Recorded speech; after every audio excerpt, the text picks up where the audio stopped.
Hello everybody and welcome back to a brand new live stream. Make sure you guys smash that like button down below. Hit the subscribe button if you are new.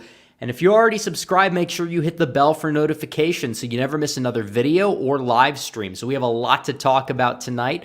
We're going to be talking about Mike Pence dropping out. He's done. He's officially done. You see a lot of people dropping out because they know the writing's on the wall. They're not stopping Trump. And even if they're delusional enough to believe that they're going to be able to go out there and stop Trump, it's not going to happen. We're seeing that unfold in real time.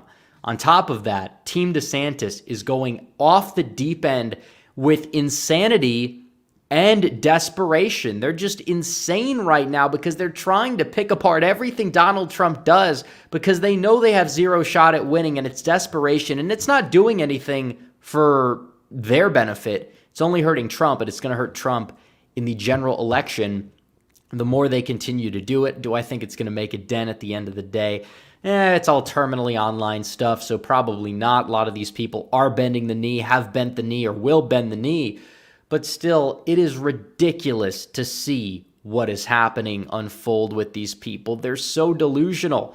And in terms of other developments in the Republican Party, we have a new Speaker of the House. He's got a new record. He's been hit with a lot of praise over the past few days, also hit with a lot of criticism over the past few days as well, people digging up his old statements and things like that. And I think it's important that we do discuss it and talk about it from the objective, nuanced perspective, because you have a lot of people that are like, oh, he's perfect, he's great, he's gonna, we're gonna have somebody out there that's gonna save the GOP single-handedly. Then you have other people that are saying he's a total rhino, he's just McCarthy the sequel. I think the answer is a little bit more nuanced than that. I think there are legitimate criticisms, but at the end of the day, do you think he's an upgrade from McCarthy? We're going to be talking about this, all this and more.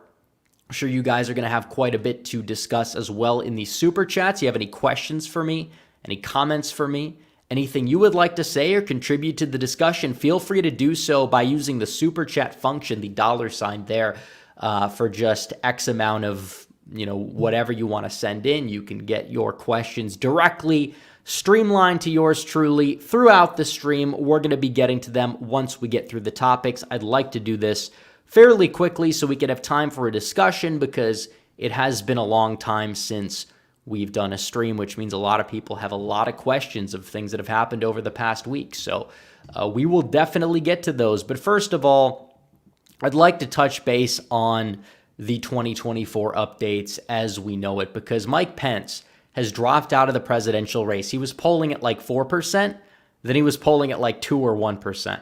And it's like, this is a guy who's a former VP. He was VP under Trump for 4 years, and he was not able to go out there and mount anything close to a legitimate contender of a campaign to the nomination. And a lot of people before the 2020 election were saying Pence is going to be the front runner for 2024 if Donald Trump got a second term in 2020. And come to think of it, I'm kind of glad if it all works out, if Donald Trump gets the nomination and wins, which he's going to get the nomination, but if he beats Joe Biden next fall, I think a lot of people are going to look back at it and say, honestly, kind of glad that he lost re-election so he could come back a lot stronger than he originally was, come back with a Republican Party that's more serious about getting things done and not having losers, America last losers in the mix, people like Mike Pence that go out there and show their rear end when they run for president and start talking about how we need to not focus on what happens at home. He said verbatim that it's not his concern what happens here. He's more concerned about, putting troops on the ground at the Ukrainian-Russian border than he cares about what happens in our own country. And when you run a campaign that runs interests that are just parallel interests to what the people of this country want, you run a campaign that focuses on everything else, focuses on everything that the average voter may not exactly care about, you're not going to get support. You're not going to get support in the primary. You're not going to get support in the general election. And it shows. Mike Pence went out there and he completely bombed when he was just by himself. He needed Donald Trump to help him. He carried him to relevancy. Pence barely won Indiana in 2012. Think about that. It's a safe red state. He barely carried it in the governor's race there.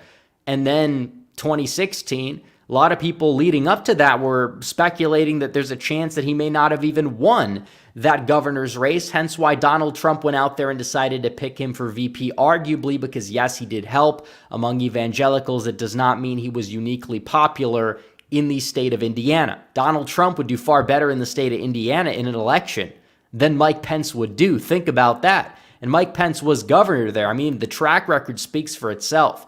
So you're looking at this unfold. He was basically a non-factor. He was a non-factor, and whenever he would open his mouth, he would show himself for who he truly was. I mean, I obviously, if you've been listening to this show, to this channel, going back to 2019, I've been very skeptical of Mike Pence. I said I do not want him to be the successor to Donald Trump come 2024.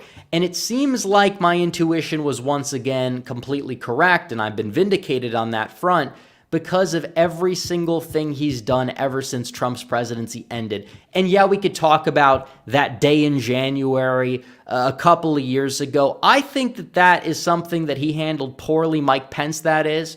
But at the end of the day, that's not the main reason why I have criticism of this guy, because he could have overcame that. But what did he decide to do? Trash Trump on CNN, all these liberal networks nonstop, giving them he's trying to get brownie points from these people that hate the Republican base and hate the policies that he claimed to support or pretended to support during Trump's administration. He also went out there and said populism was evil. Essentially, he's trashing everything that made Donald Trump unique from these other Republicans back in 2016. What did Pence go out there and do? He's trashing every single one of those elements because his interests run contrary to the interests of the Republican base. And this is a recurring theme. This is a common problem that we see in a lot of these establishment Republicans. And that's why they go out there on that debate stage. They look like fools. They're clowns. It's a clown car. Donald Trump doesn't go to these debates because he knows it's pointless. He doesn't need to go and be attacked by all of these clowns who are polling at 1, 2, 3%, in some cases even lower than that. I mean, it's insane what's happening. But Pence dropping out probably for his own good, probably just to save whatever face he has. Who's he going to go out there and endorse? Is he going to endorse DeSantis? Is he going to endorse Haley? Probably Haley, because the donors at this point know that Ron DeSantis does not have a legitimate pathway to the nomination because he had his shot and he bombed. So they're saying, okay, last-ditch effort against Donald Trump. Let's try to run Nikki Haley out there. Let's put her out there. Let's try to prop her up next. And is that going to work out exactly? Is that going to play out to the advantage that these people want? Of course not. I mean, Haley is somebody who a lot of people listen to, and they're just off-put by a lot of things that she says. She is the biggest war hawk I think that there ever has been that's run for president. Even when Bush was running back in 2000, he was like the non-interventionist candidate. Like, he ran as the more, not nation build. And obviously we know what happened during his presidency, but compared to him and somebody like Gore was the candidate that was like perceived as the more hawkish one. In fact, that's why New Hampshire went Republican in 2000. I mean, you could point to Nader, of course, as a reason, but one of the reasons why New Hampshire went red in 2000, but it didn't in 2004, was because of the fact that Bush was perceived as the more non-interventionist choice. So even when those people were running for president, they were nowhere near as hawkish on rhetoric as Nikki Haley is right now. Could you just imagine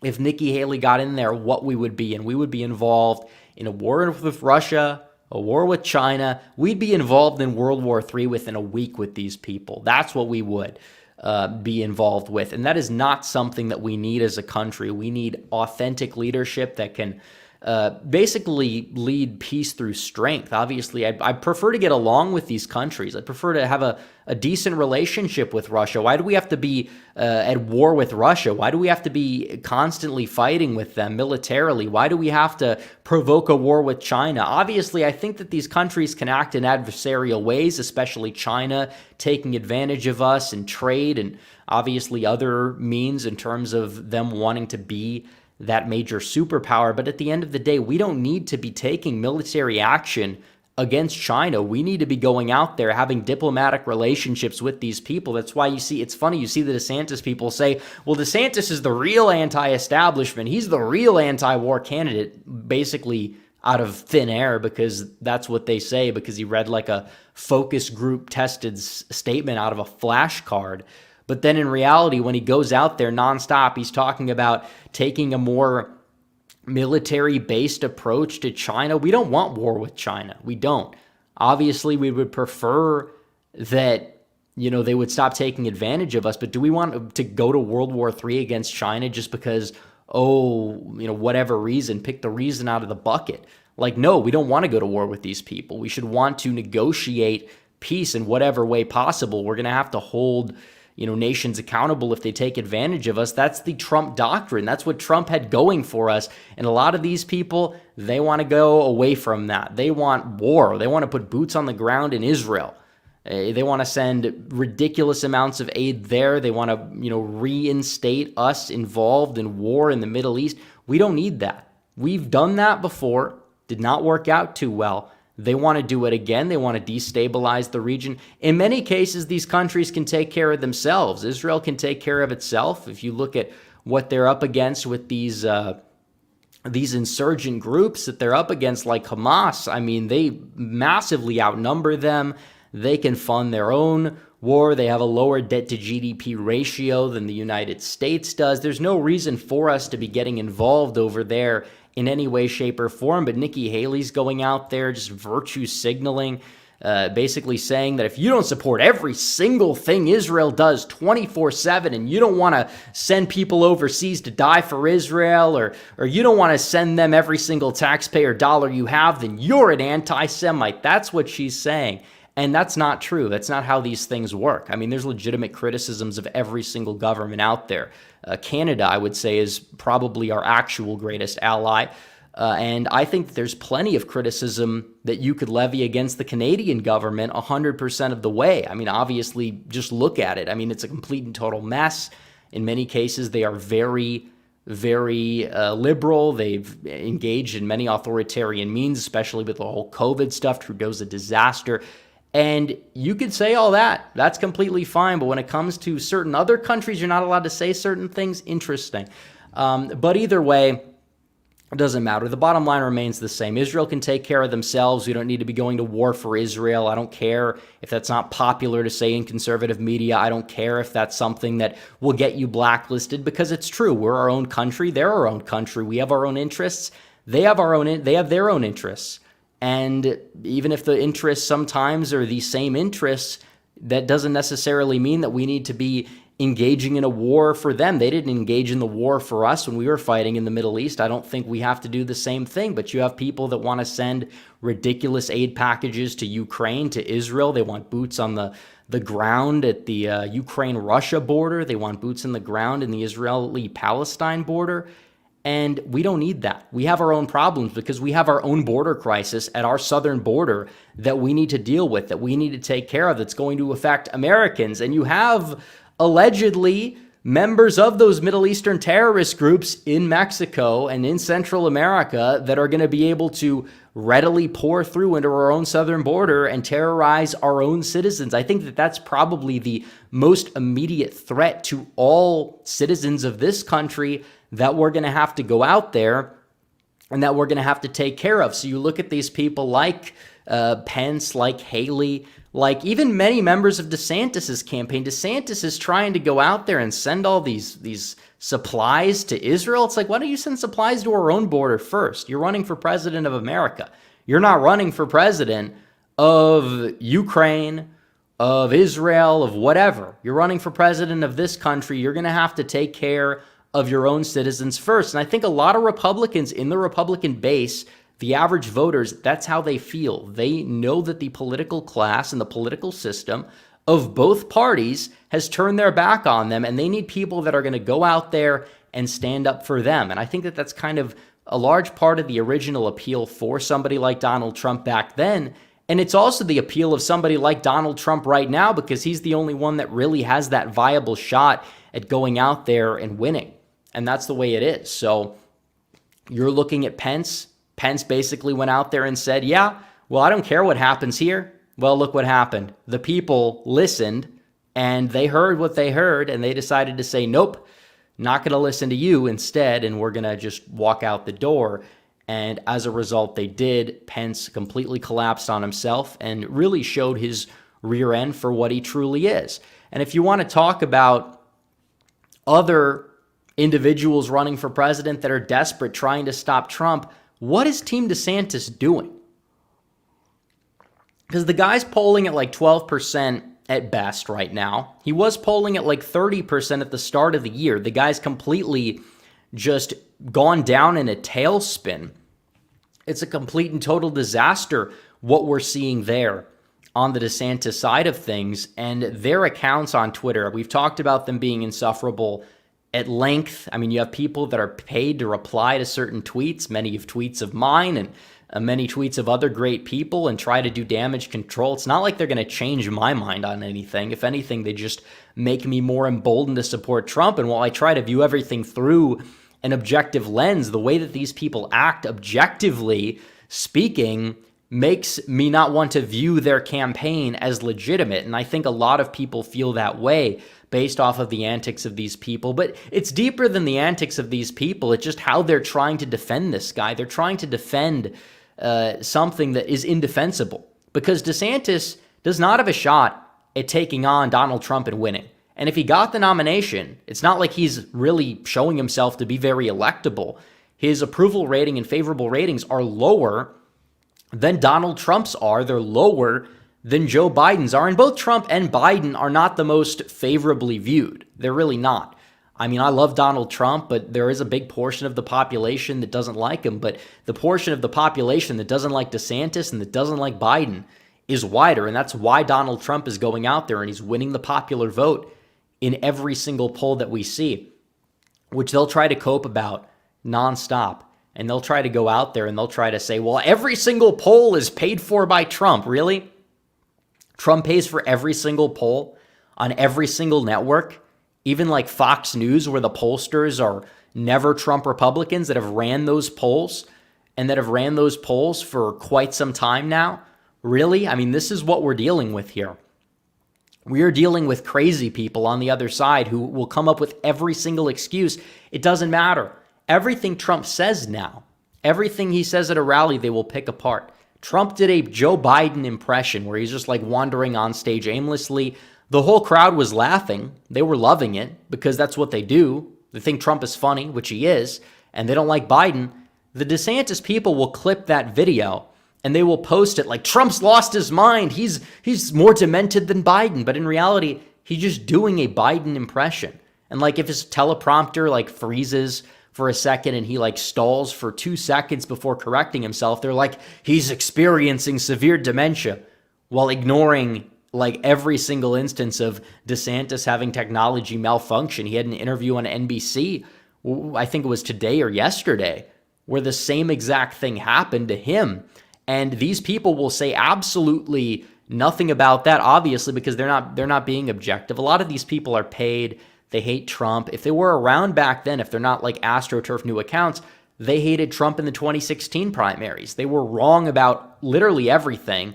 And if they've ever been right about something, it's usually been for the wrong reasons, to the point where, why do we have to go out there and trust these people exactly? Now, they're also mad because Trump said that Hungary has a border with Russia, but he didn't say it has a border with Russia.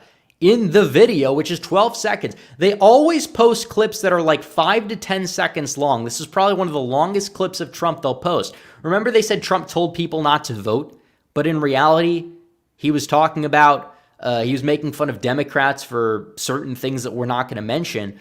But in the same rally, he talked about the importance of voting 5 times or more, but they're not going to show it. It's the same thing when Trump went out there and said, you know, these terrorist groups are bad people, but they also happen to, you know, be intelligent and you have to outsmart them, which is true. Then they say, oh, Trump's praising these people.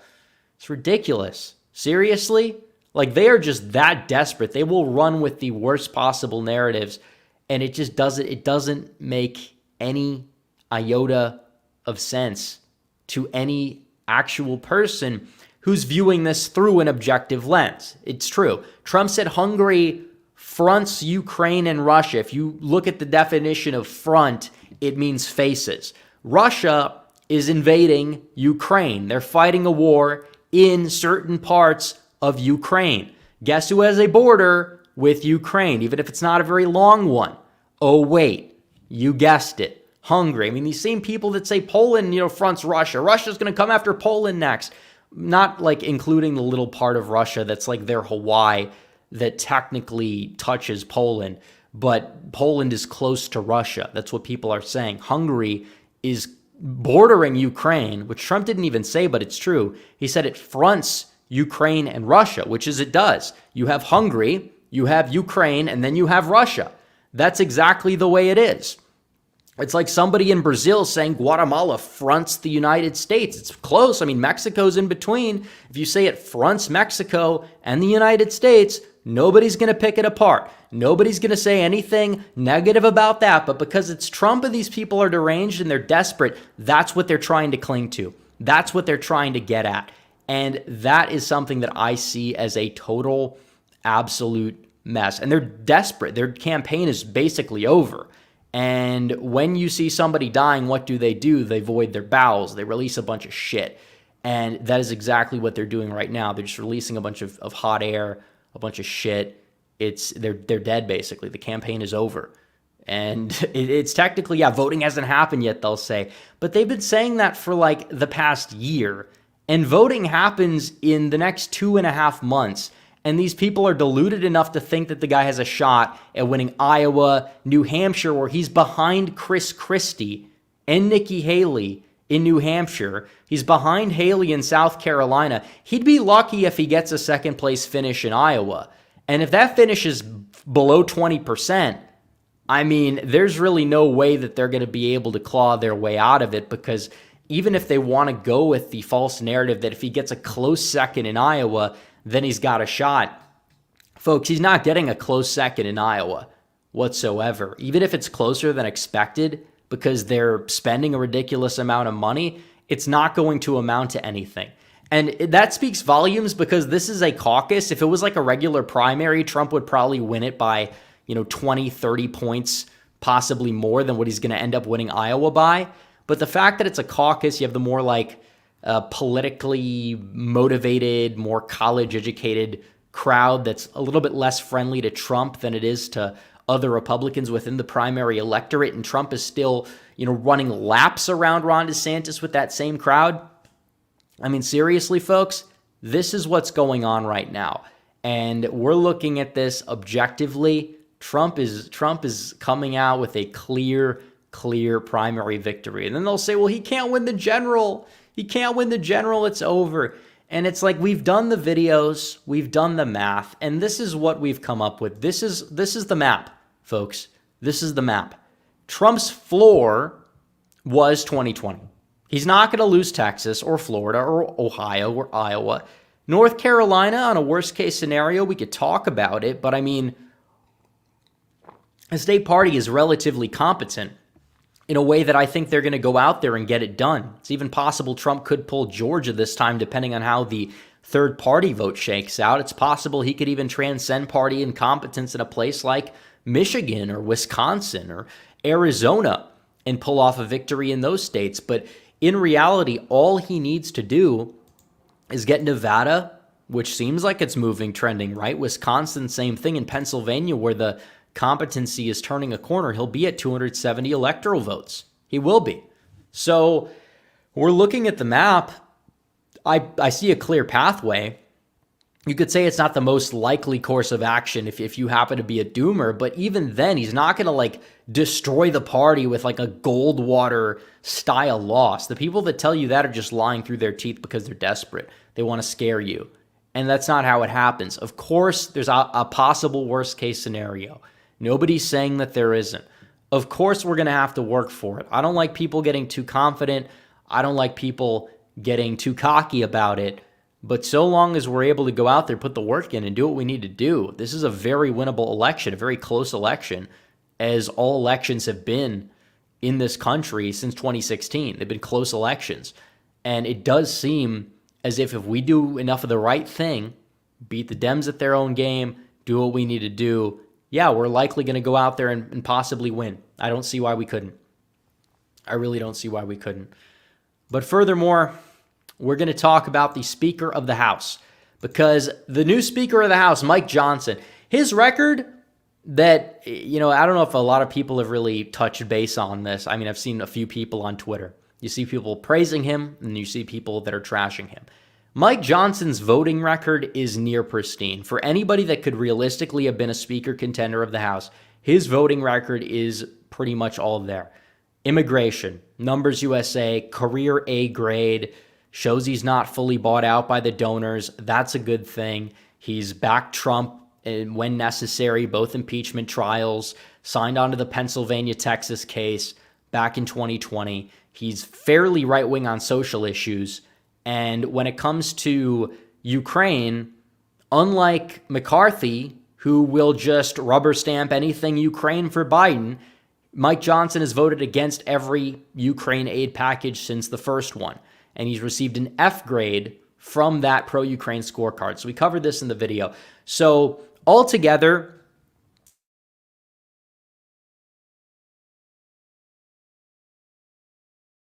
I'm not willing to say that those concerns may not be valid. First of all, I don't expect Mike Johnson to go out there and be like a Speaker Paul Gosar or a speaker like, just imagine your favorite congressman. Even Jim Jordan would be better. Obviously, we know that.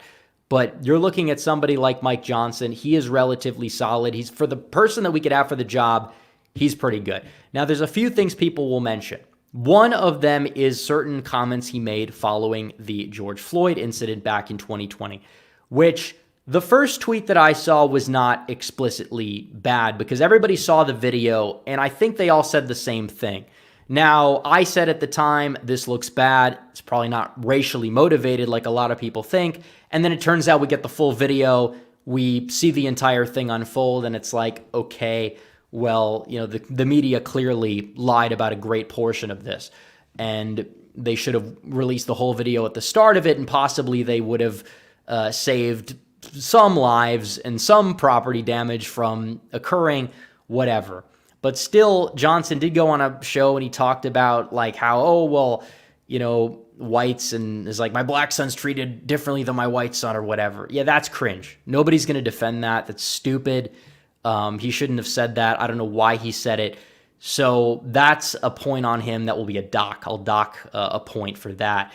Now, in terms of how he's led on all the issues, on like being tough on crime, his voting record is solid. So is he going to go out there and virtue signal now? Maybe not.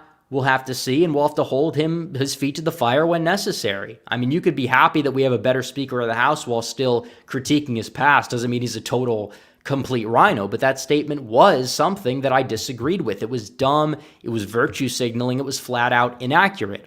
And on top of that, people are saying, well, he's mentioned that some of the first things he wants to do is send an aid package to Israel and then Ukraine. Well, first of all, the Israeli aid package was going to be sent regardless of whoever became Speaker. It would have been the first bill that would be brought up if Jordan was to be Speaker or if this guy was to be Speaker, and it would have passed regardless. It would have cleared 290 votes to the point where it really wouldn't have even mattered who was Speaker at that point. So whatever. Even if you want to say it's a virtue signal, it's a virtue signal. I mean, that's just the way it is. We've been giving them billions of dollars every year for decades. I'm not saying that I think it's a good thing on principle, but I'm saying that it is what it is. Is that really what we're going to dock them for when somebody like Paul Gosar would have probably done the same thing? Like, that thing's going to pass unanimously, sadly. I mean, I don't believe in foreign aid on principle, except if there's like a natural disaster and we're taking care of our own country just fine, then yeah, maybe then we could talk about that. But still, foreign aid, not a fan of it. Don't care who it's to. That's the way it is, especially because Israel can take care of themselves. They have a developed military. They have a lower debt to GDP ratio than the U.S. does. So whatever. And then they said, he said, like, we'll talk about helping Ukraine with Biden, but we need accountability from the White House. That's the other thing. And that's a question I will raise, because it does seem as if that they're going to probably try to pass through some compromise package or something. I'm not really a fan of that. overall. We'll have to see how it unfolds. He could just be saying that as a negotiation tactic. We'll see what happens on that front. I think there's criticism. I think that we can hold his feet to the fire if he's going to be sending them whatever, but he did say no blank check. So what does that exactly mean? Is he going to send a partial check? What is he going to do? What are they going to come up with? He said, I want accountability from the White House. We're not going to be sending a blank check. It wasn't as bad as what people were making it out to be at first, but still, like I said, if he leads that way of some of his statements, we'll hold the feet to the fire. Either way, is he better than Kevin McCarthy? He's much better than Kevin McCarthy. It's not even close.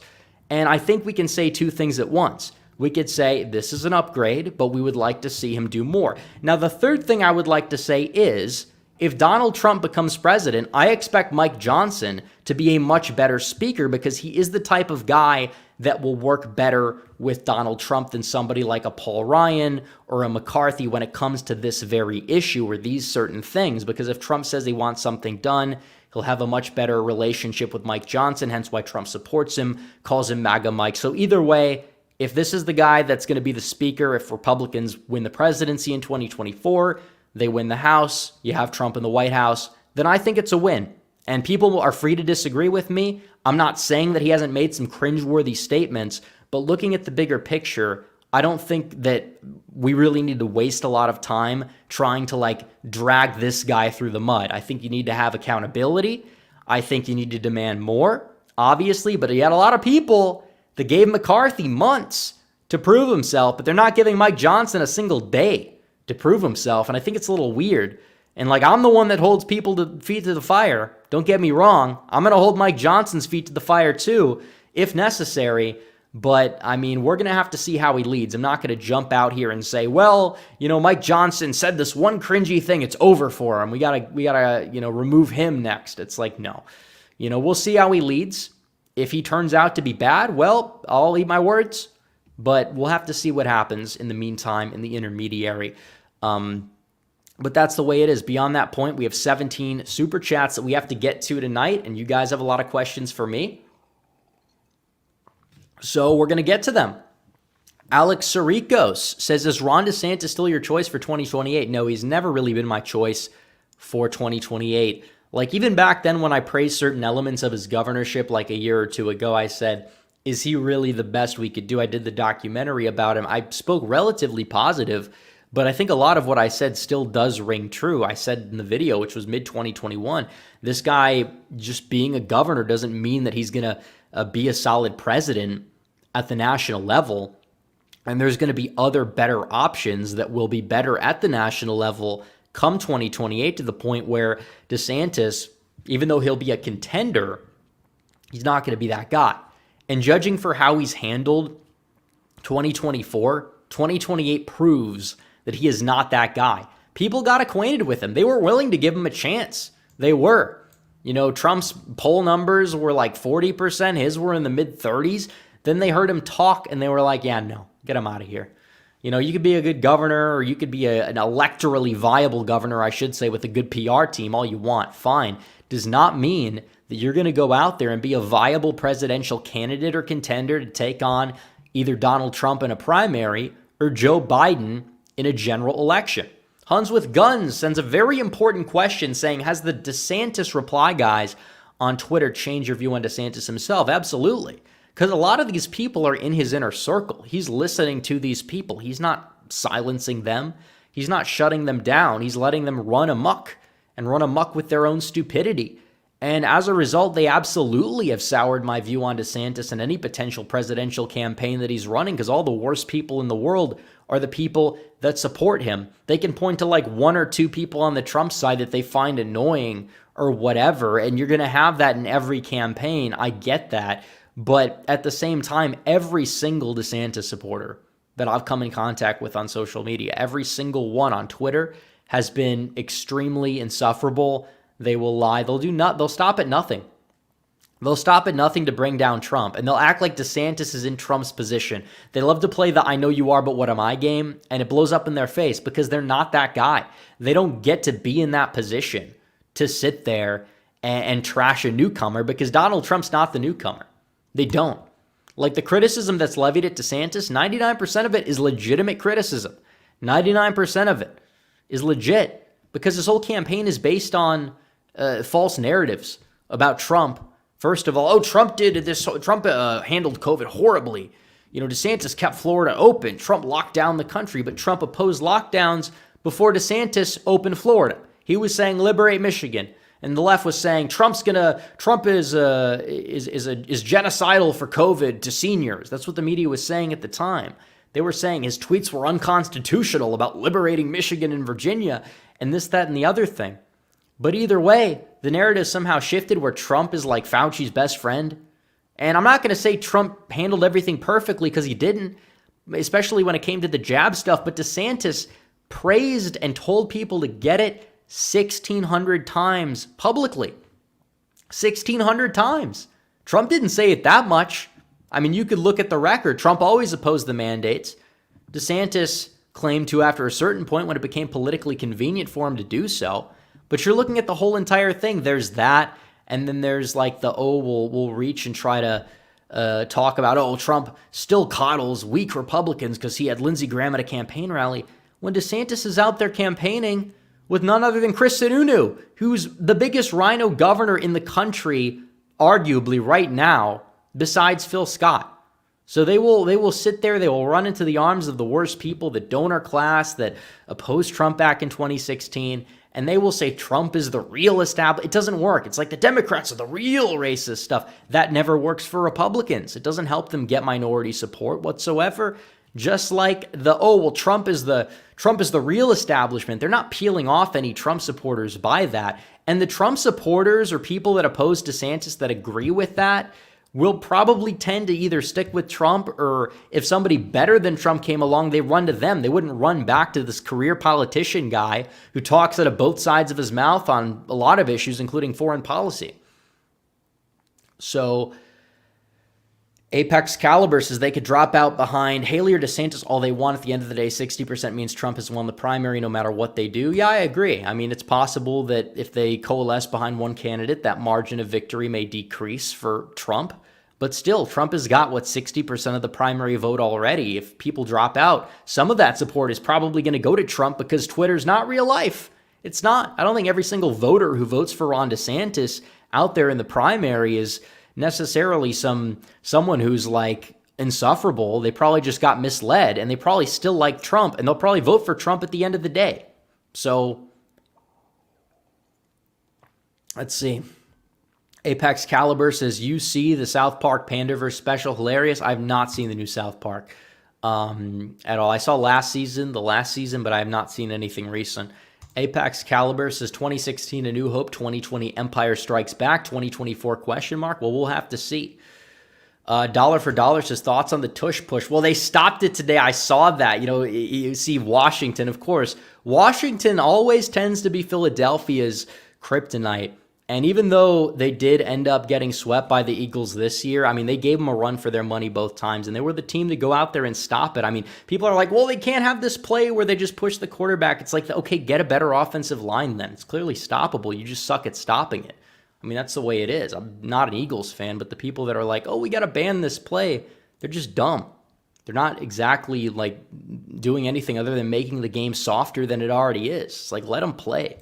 Stephen Kanizik says, how much would it cost in terms of super chats to get Red Eagle Politics to speak of himself in the third person as Mike Pence does on Twitter? I have no idea. I guess you'd have to name the number for that. Apex Caliber says 2024 Return of the Great MAGA King. So true. We're almost to 2024, the calendar year. We have 2 months to go. It's crazy how close it is. But yeah, 100% of the way. This campaign season is in full gear, folks. It's in full gear. We are back. This month for the channel has been the best month that we've had since November of 2022. We're back. We're really going out here, and we're getting our views up again. We're making waves. That's great. We love to see it. The message is getting out there. Stephen Kanizik says, RIP the Perry Johnson campaign. Well, he never had a shot to begin with, and I know that the debate commission did him dirty, should not have done him that way, but either way, it's like, he endorsed Trump, he dropped out, he knew he didn't have a chance All these other clowns don't have a chance either. I don't know what they're waiting for. Iowa, DeSantis is probably going to wait around till Florida, and he's going to get embarrassed in his home state. Like, are you really going to, you'll have people in his close quarters, and they're going to be telling him, hey, you need to wait until the convention because Trump could get thrown in jail. That's what they're going to say next. And he'll embarrass himself and continue to embarrass himself further. His approval rating's going down in Florida as we speak. I mean, if that election was held today, that was held in 2022, he wouldn't win by 20. Be lucky to win by 10. C.H. Danhauser for 10. Apex Caliber says thoughts on Jenna Ellis' guilty plea and fake tears. Well, she's a snake and she's a grifter. I've said this for the longest time. I never liked her when she was on Trump's side, and then she runs to DeSantis, and then she says, oh, I like DeSantis, but I'm going to fight with Trump in this case, and then she takes the plea. I mean, she's just a grifter. That's what she is. She's a flip-flopper all over the place. Who knows what her true intentions are, but do I trust her? Absolutely not. So Mr. Jimmy says, why is Trump outperforming Generation Z voters than establishment R's? Because he inspires. I mean, what are these other clowns going to do? They don't relate to these people. They don't produce any sort of new policies that these people in this generation are going to support. And even if Trump is not 100% going to bring a whole lot new to the table, people understand that his America First vision does resonate with this voter base. And he's somebody that is willing to tackle certain problems that the other candidates in the running are not willing to tackle. And this is a major problem. And we've seen the way these people have led. We've seen the way that the old guard Republican establishment has led. And we know that this is not exactly a winning strategy. These people are stuck in the 1980s. They have no plan to save this country.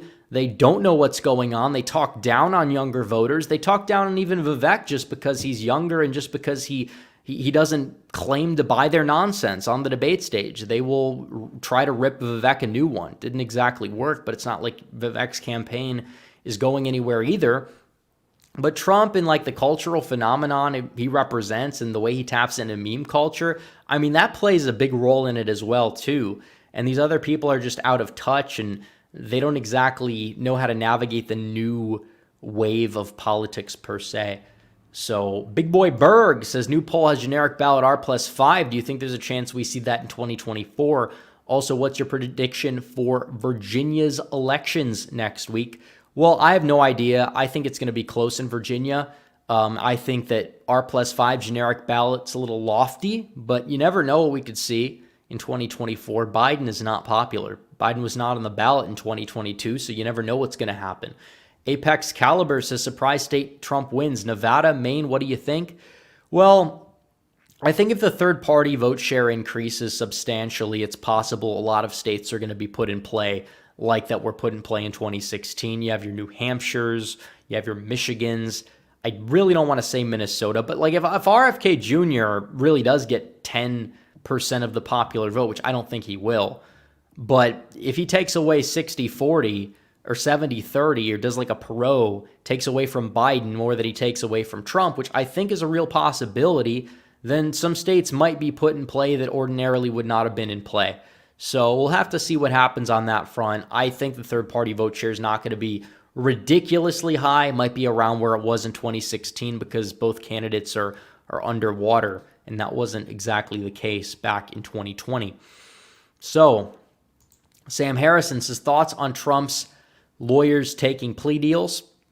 Like I said, they're selling out. They're completely selling out over a case that is a total lie. It's a total sham. We've read through the case transcripts. There's virtually no way in any reality that what Trump did was objectively illegal. And if you had a fair justice system, he would be cleared on every single charge that came out of Georgia. We read the transcript through the call with Raffensperger. We read it.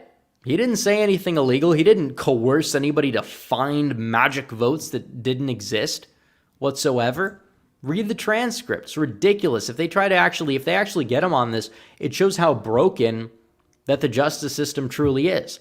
And why did it take this long to charge him exactly? Because if what Trump did was so egregious that he needs to be held accountable and behind bars, why didn't they start charging him in 2021? Because a lot of it is just politics. It is. And if Trump loses, in 2024, I think that these charges may just fade away. And if he wins in 2024, even if he happens to be behind bars, which you constitutionally, yes, you can campaign for president behind bars, win from behind bars, and govern from behind bars, and he decides to go out there, give himself a pardon, then boom, technically it's possible, but we'll have to see. So, Sam Madsen said, thoughts on Jared Golden going out and supporting an assault weapons ban in a Trump +7 rural district? Awful decision. I mean, isn't this something that passed or barely got rejected in a state like Oregon? I mean, those states that are like blue but have a lot of wilderness, they tend to be relatively pro-gun more so than not, to the point where, and oh wait, no, actually that was background checks, believe it or not. That was background checks. That wasn't even a ban on certain weapons, which is such a vague category, assault weapons, basically anything that looks a little scary on the eyes. But Jared Golden has been probably relatively an actual moderate on some things, but he's showing his true colors. And I think that if Republicans yield a solid candidate, he will lose, not just because of that, but for other reasons. And on top of that, you have even, I think, Susan Collins, who's a big rhino pushover in Maine, but she's a part of the Senate from Maine. She's not like expected to be anything more than a rhino. And then you have Angus King or whatever his name is. I mean, he's an independent technically, but he's a Democrat. He caucuses with the Democrats, votes with Biden like 95+% of the time. But even he comes out and he says that this is a bad idea. So Golden completely dropped the ball politically. It seems like the only people really praising him for it are a lot of far left Democrats and people like AOC.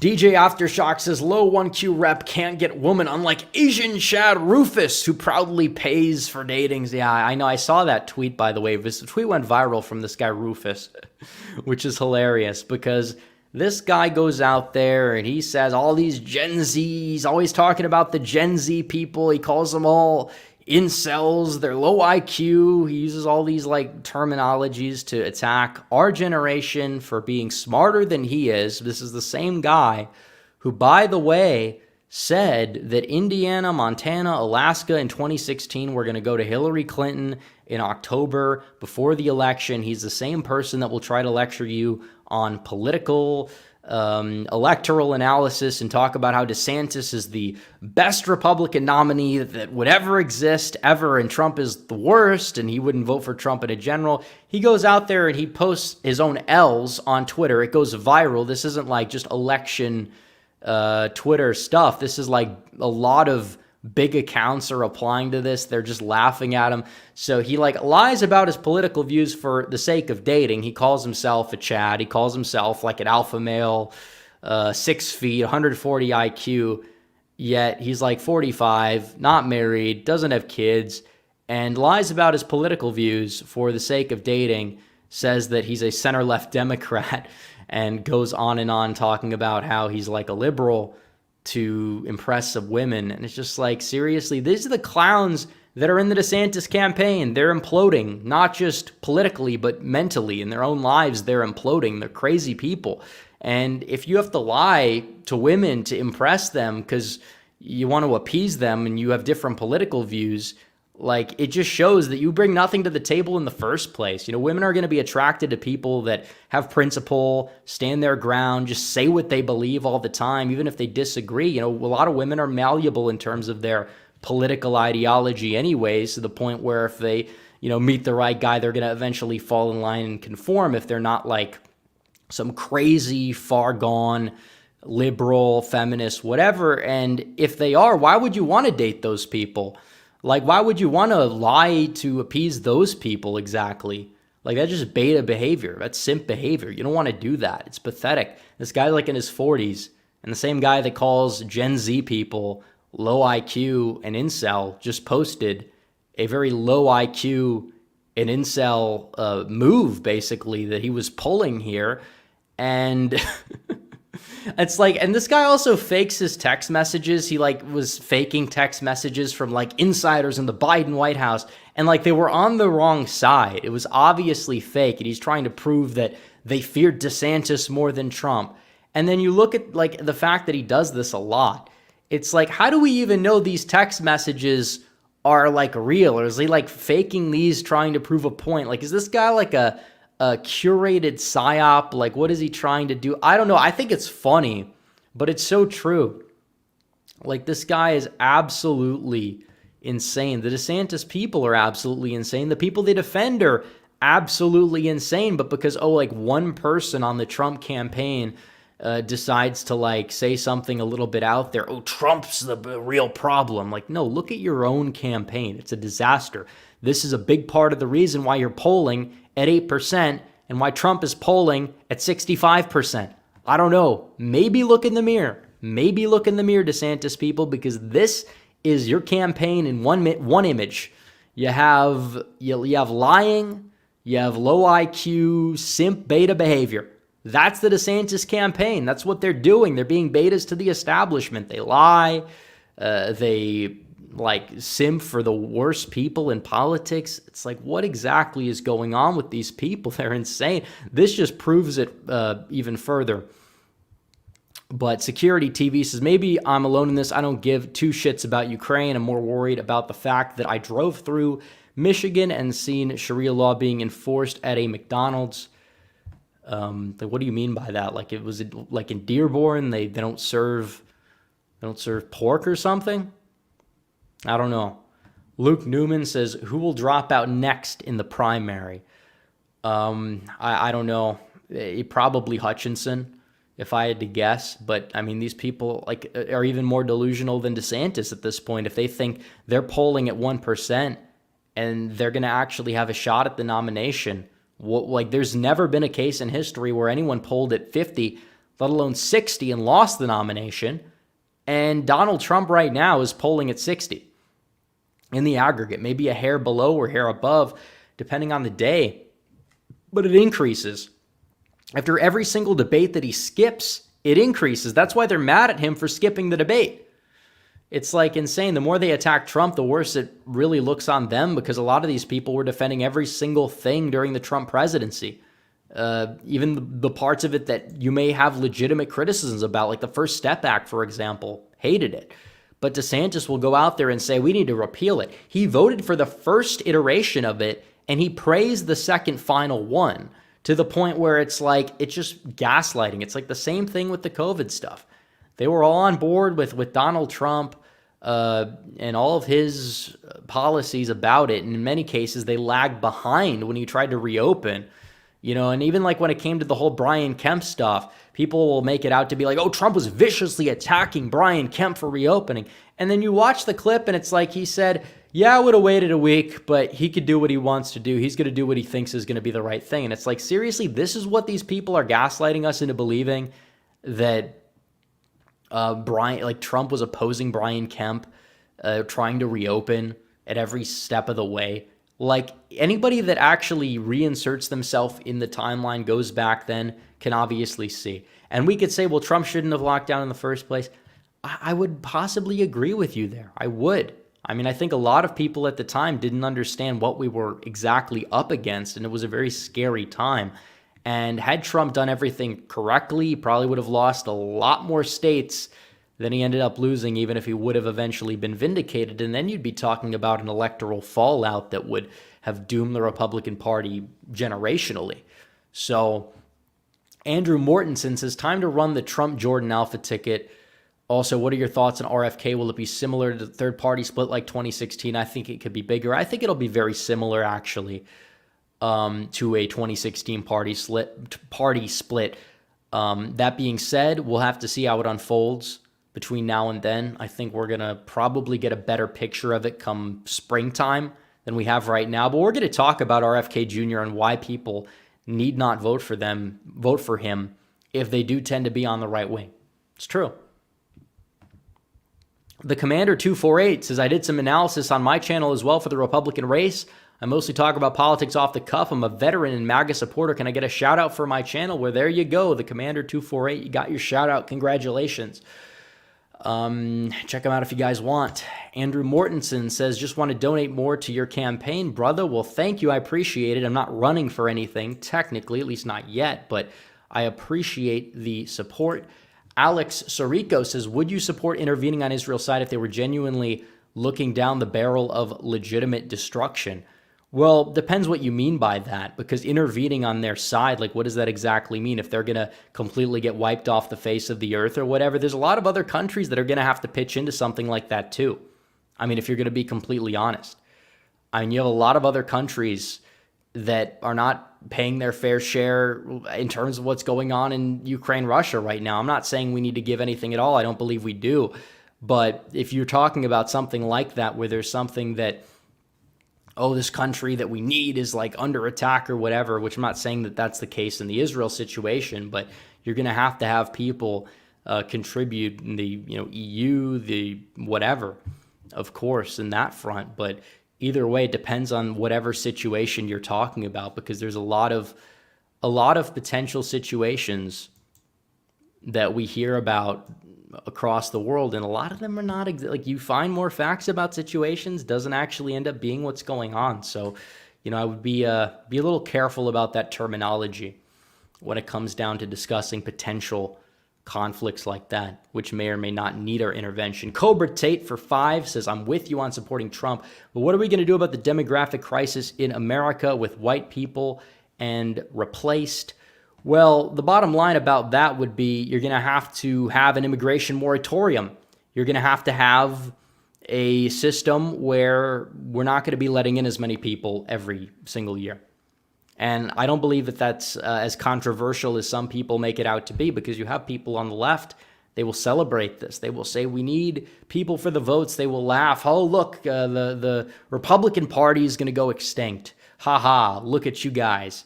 And then they'll say, well, you can't say that. If it's somebody on the right, they'll say it's like evil replacement theory or whatever. No, it's just looking at facts, looking at trends, looking at actual graphs, and deducing what's exactly going to happen. And it's true, because you have these other groups, they will import them, they will get votes, they will get cheap labor, they will get their cultural upheaval, easier to control populations for sure.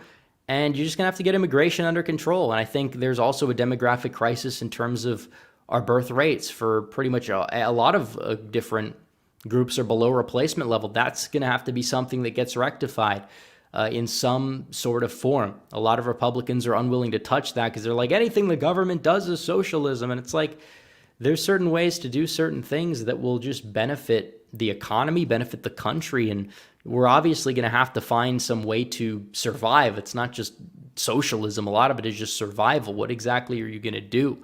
You have a birth rate below replacement level. A lot of countries in the world don't have that. I mean, a lot of countries in the world have very high birth rates that we see. And it's possible to even have a developed country and have that. But a lot of countries just, they give up, and the way the cultures shift when they're at a certain rate of development, it's not good, which is why we need to stay on top of the whole thing. And you talk about something like Social Security. Oh, it's going underwater. Well, you look at the population pyramid. Maybe you could find out why. Luke Newman says, if Virginia goes well next week, I really don't think Biden wins it by 10 again, maybe 5 points, Hillary Clinton margin. It's possible. I think 7 would be a good number, but we'll have to see. C.H. Danhauser says, Kurt Danhauser here. What's the most important thing Trump should do on day one after he is reelected to save America? Keep up the great work. Well, thank you. I think the first thing that Trump should do, you're going to have to reinstate the border policy. I think that's a big issue. You have a border crisis. He's going to have to get rid of a lot of Biden executive orders, and we're going to have to go from there. I mean, there's been a lot of damage done to this country that we've seen, and I think a lot of it is reversible. I think a lot of it is easily fixable, and I think that Trump just going out there, doing what he needs to do, he could also negotiate. I think he can negotiate very quickly deals around the world, because you talk about the world stage, they will say, oh, well, the Trump side is isolationist. Well, technically not. I think we would prefer not to have conflicts that we would need to be intervening in, and I think that somebody like Trump in the White House, as we saw during his tenure, even though it wasn't perfect, he was lied to by intelligence on many occasions about certain things, by the Pentagon, troop counts, etc. Had a lot of bad actors that are now out of the circle. He's going to have to go negotiate some peace deals. He could end the war in Russia and Ukraine. He could end it probably within 15 minutes. I mean, this is who we're dealing with here. So we don't have to be sending money to a conflict that a lot of Americans don't really have a stake in. Very nuanced, complicated conflict. Even when it comes down to something like Israel, Trump negotiated a lot of peace deals. And what did that do? It kept us out of potential conflict with certain countries and certain regions. And those accords were very solid, and possibly we're going to have to see more of that around the world, around the globe. And that type of interventionism is basically just peace through strength. And that is something that I would support. So there's a lot of things that need to get done, a lot of issues that are front and center. And I think the border crisis would be number one, but there's a lot of other things that we need to take care of as well. Base Cato says, thoughts on the Senate passing a federal mask ban on transit and MTG pushing to censure Tlaib? Well, overall, I mean, pushing to censure these Democrat crazy people, they've been doing it to our controversial representatives for the longest time. I think we need to remove these people from their committee chairs because they've been doing it to ours and expel them from Congress. Instead, you have a lot of Republicans that will try to expel people like Santos because, oh, he lied about something. Well, guess what? That's the entirety of Congress right there. So, I mean, either way, the federal mask ban, I think it shows how the Overton window is shifted on the issue of COVID. I don't know if it's going to be signed by Biden, but I mean, even a lot of Republicans back then, like in 2020, would have opposed such a measure, but now they finally agree. So I think it just shows that we've been vindicated. We've been proven correct. We were right the whole time. And I guess it feels good to be correct, but don't forget that a lot of these same people that are doing the right thing now, they were not there doing the right thing back in 2020, back in 2021 or 2022 even. So what took them so long? Kind of just shows how the donor class runs politics.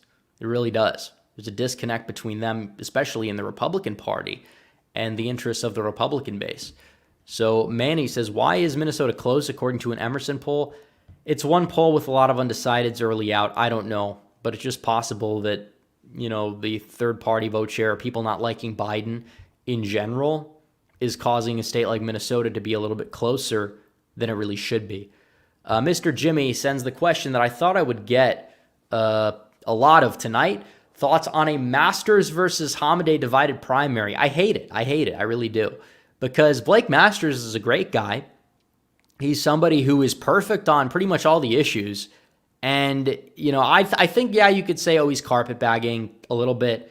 I mean, technically, it's like an hour drive from where he lives to this district. And while I do think carpetbagging is not ideal, I mean, if it gives us a better representative, I'm not going to say that it's a bad thing. I don't live in that district. I don't live in Arizona. So I really have no room to talk, and I can still pick a horse in that race who I want to win it. But, Abe Hamadeh, he ran for attorney general, and his election, I think everybody, even a lot of these electabros and neocons, they're going to agree to a certain extent that he got completely shafted at the end of it there. But, the people are mad at Masters because he didn't contest his 5-point loss. And then they're also going to say, well, he's a drag on the ticket potentially because he lost by 5. It's like the attack lines on Masters are so incoherent. And I like Masters. I liked Hamadeh. I initially supported Hamadeh because I didn't think Masters would run in that race. And there's another candidate that's going to enter the race who is worse than both, or I should say not as good as both. But Masters is preferable. I think the attack lines on Masters are so incoherent, and I don't really understand what their angle is. Why is Hamadeh better than Masters other than, he contested a close race, and Masters decided to do the horrible crime of taking time off to spend time with his family? Wow, what a non-fighter you have there. It's like, seriously? That's what it's gonna come down to. Masters said on various occasions that he, 2022, he was not fond of what happened. So what do you want him to do exactly? So he stayed out of the Senate race, which is good. I think Carrie's ran a great campaign so far. I like Carrie Lake a lot. I think that she is going to go out there and she is going to win the nomination easily. She has a very surprisingly solid relationship with the Senate Republicans, which I mean, that's something that I think a lot of people didn't expect. You have even people like Barrasso endorsing her already. Dane saying that it would be a competitive race if she focuses on current issues, which she's been doing. So obviously it's possible, three-way race. She's going to go out there and win it. I think that you might even say it's close to inevitable, but again, can't take anything for granted. But since it is a three-way race, and since she is running a very competent campaign so far, no need to, not already pivot. She's already pivoting. Well, she's doing a good job, and Masters stay out of it. So I think Masters possibly should be in Congress, should get a Trump. I think he would. I just really think they should have enacted some sort of compromise deal, because Hamadeh wants to get into Congress. So does Masters. Paul Gosar is I love the guy, but he's got some health issues. He's getting old, and he'll possibly retire. So it's I don't know why there wouldn't be a deal where Gosar would have Masters run in that seat and then Hamadeh would run in this seat, but it is what it is. I just hope they don't split the MAGA vote base and then let the establishment candidate who's going to be backed by all these donors win. That's what I don't want to happen. But a lot of the attacks you see on Masters, I just think they're disingenuous. I really do. And then you look at the attacks on Hamadeh, and they actually hold merit, because you look at, and I've supported Abe Hamadeh. I supported him for AG, but he did have a lot of statements that were weak on immigration. And you look into some statements he made back in 2012 and look into his history there. And honestly, it's there's a lot of criticism and subject matter there, and maybe we'll have to talk about it. But I really don't want it to be a super contentious primary. It's unnecessary. It's just one House district in the entire nation where we have a major presidential election that needs to be front and center. But either way, it's you're looking at that race, and it's yeah, I probably would support Masters at this point. Not saying that it'd be the end of the world if Hamadeh became a congressman, but like I said, there is some subject matter there in the past of these other candidates, and the only thing that these people are throwing at Blake is, oh, well, he just didn't throw his entire energy into the fight. It's okay, did Paul Gosar exactly go out there and give speeches on the ground for Kerry and Abe either? Is he not a fighter now? Of course Paul Gosar is a fighter. He's a legend. So no, I mean, I just refuse to buy into any of the arguments surrounding Blake Masters being this controlled opposition or something. He supported Trump when Trump came down the escalator back in 2015. He's been a Trump guy for the longest time. There's really nothing else to say about it. It's whatever. Let's see. David Mendez TV says, I only date in Colombia and the Philippines. Okay, we have a passport bro in chat, I guess. Not sure how it's relevant, but congratulations, I guess. I don't know. Apex Caliber says, with RFK and West, Trump wins New York or within 5. No, he's not going to win New York. I think it could be closer, though. It could be close. I did a video on that, but winning it, not yet. Maybe in the future, if we have a future, could happen. Not Trump, but somebody else. But let's see. Apex Caliber says Powell and Ellis also smiled in their mugs planned. Well, Powell's whole Kraken debacle, that was just controlled opposition 100. It didn't go anywhere. I think that it really kind of threw a wrench in a lot of any serious claims that were made, and definitely undermined Donald Trump and a lot of those election lawsuits that were casted. So yeah, I'm not surprised. Tucker Carlson took a lot of heat for being right about her, but look, he was right in the end. So yeah. Andrew Mortensen says Trump won't win New York, but loser soda is possible. Minnesota, yeah, it's possible. Luke Newman says, who would be better majority leader than McConnell? Literally anybody. I mean, most people actually in the Senate would be. Even people that on the issues are not perfect, I think would be better team players. You're going to need somebody, like I said, Mike Johnson doesn't need to be perfect, but he needs to work with Donald Trump on the issues and not sabotage his agenda. And it doesn't seem like he's going to do that. He made a few cringeworthy statements. I am not a fan of those, and I think that they are wrong statements that he made overall, and I might not agree with him on every single thing, but is he a much better speaker than McCarthy? Yes. Would he work with Donald Trump very well? Yes. So people that just like to be outraged all the time aren't necessarily looking at everything objectively. Like, they may be right about certain things. He might cave a little bit on the Ukraine issue if Biden's in the White House to like avoid a government shutdown or whatever.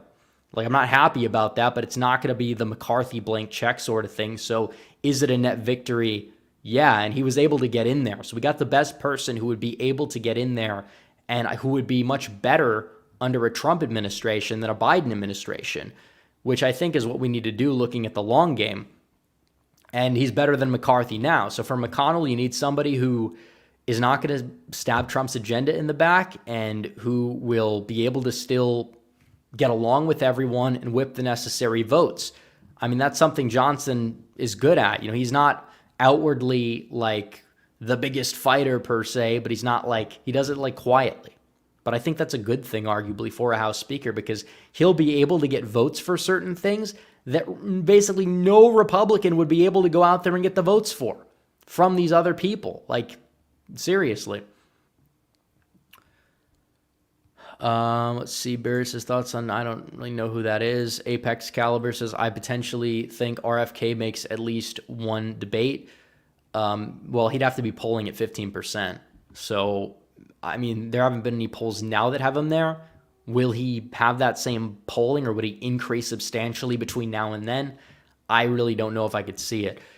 Alex Sirico says, what do you think about the fall of Artsakh? Talking about, I believe that refers to the Armenian conflict. I mean, it's another disaster. Armenia, will Armenia even exist? People like to talk about a lot of other countries.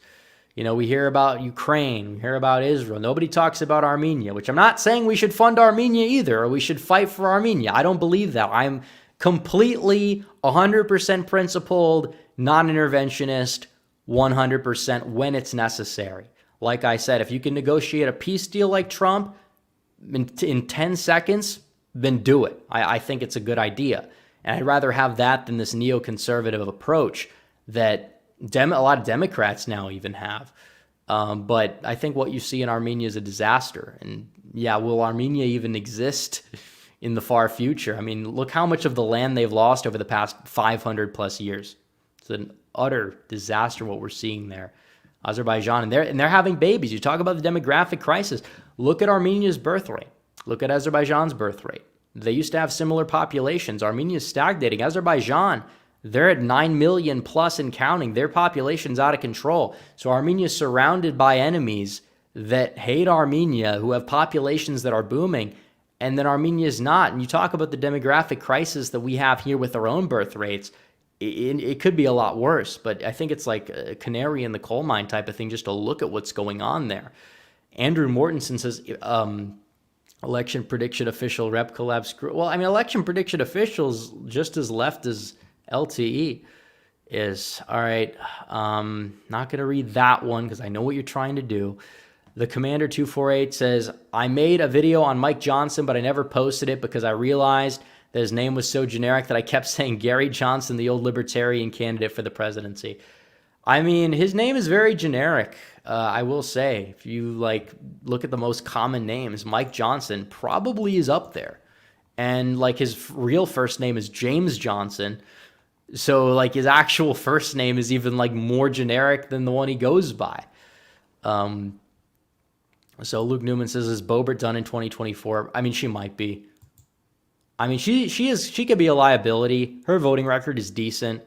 But I'm not going to say we should throw her under the bus for somebody else just because there's somebody else, because we saw that with Cawthorn, the guy that replaced him. His voting record is not so good, and that's not been a good thing. So Apex Caliber says, repeal the 17th or turn our government into parliament. I don't. Is that a hypothetical would you rather? Because if you're talking about repealing the 17th, is that not talking about making or having certain states appoint their senators a different way? Because we look at the 17th Amendment. So that was direct senators. I actually like the way we have it now to a certain extent. Now, the state legislatures, where the big money goes, it's going to go from the Senate campaigns to the state legislatures and whoever controls them in certain maps in certain states. I think it'd be a big mess. I think it's fine the way we do it now. I wouldn't want to turn our government into parliament either. I like our system of government. It's a great system, and we just need to work within it better because it's not working for the people right now, because there's a massive disconnect within our culture, within political culture and just life in general. There didn't used to be that back in the day. Constitution in many ways has become irrelevant from its original intent to a lot of people. You know, the Constitution, the founding fathers, they said it was written for a moral or religious people. The people now, we don't have a moral or religious society, to the point where, yeah, it is we kind of have this disconnect with the way our government works. And even though our government was never meant to be made a democracy like the left will say, it's also in the form that it was made to be. There's also, like I said, a disconnect, because you don't have like that libertarian order type of thing. And a lot of libertarians don't really understand you can't have liberty without a specific moral code or order that people seek to adhere to. And they don't really adhere to that anymore, which is a major issue. Let's see. The Commander 248 says the Trump lawyer plea deals hurt Fani Willis because they aren't pleading guilty to RICO charges. None of them can be connected back to Trump. Hilarious.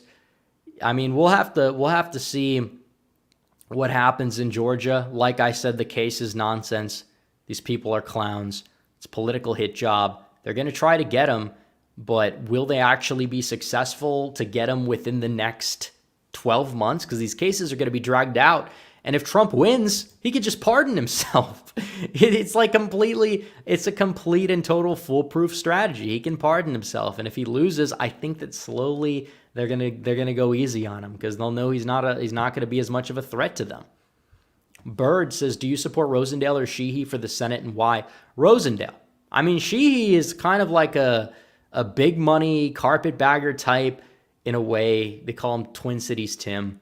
And Rosendale is somebody who's like the best voting record in the Senate. I don't know why people are the best voting record in the House, one of the best voting records in the House. He would have the best voting record in the Senate. And it's like, well, he lost in 2018. You just like losing.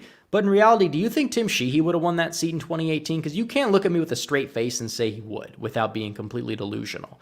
Because that was supposed to be an afterthought pickup for Republicans, and they came close.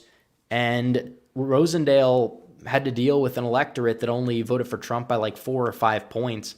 And he's going to have an electorate that's going to be voting for Trump by 15 or more. And like you look at the head-to-head polls, he polls even pretty much with Sheehy. A lot of people don't know who Sheehy is. He's killing it in the primaries so far in the early polls, even though Sheehy hasn't spent his fortune yet. So, like I said, I know Daines is pulling for Sheehy. I don't like Sheehy. I really don't. I think that he has neocon written all over him. You look at certain things he said in the past.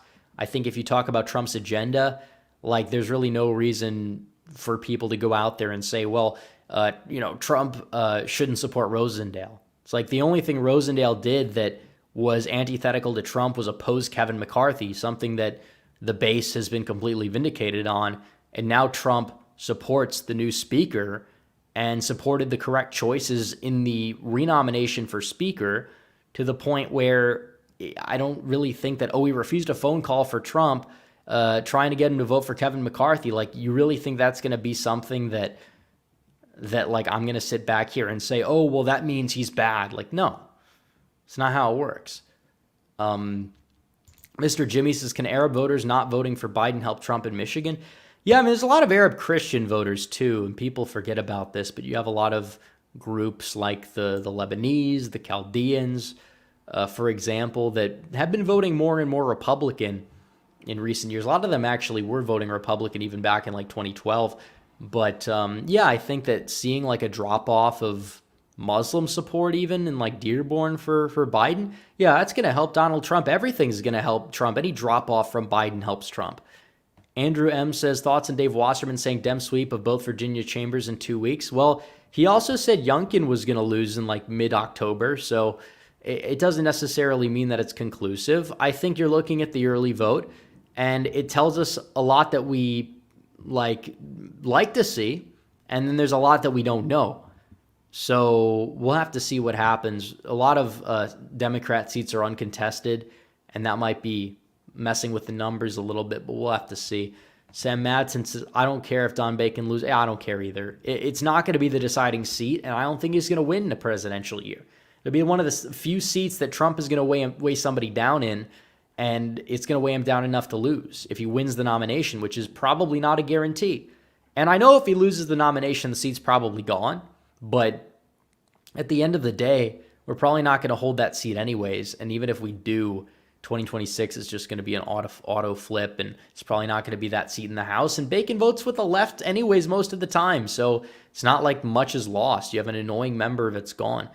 Andrew Morton, since there's 2 Andrew M's on this channel, base. A lot of Andrew. Yeah, it does seem like that is the case.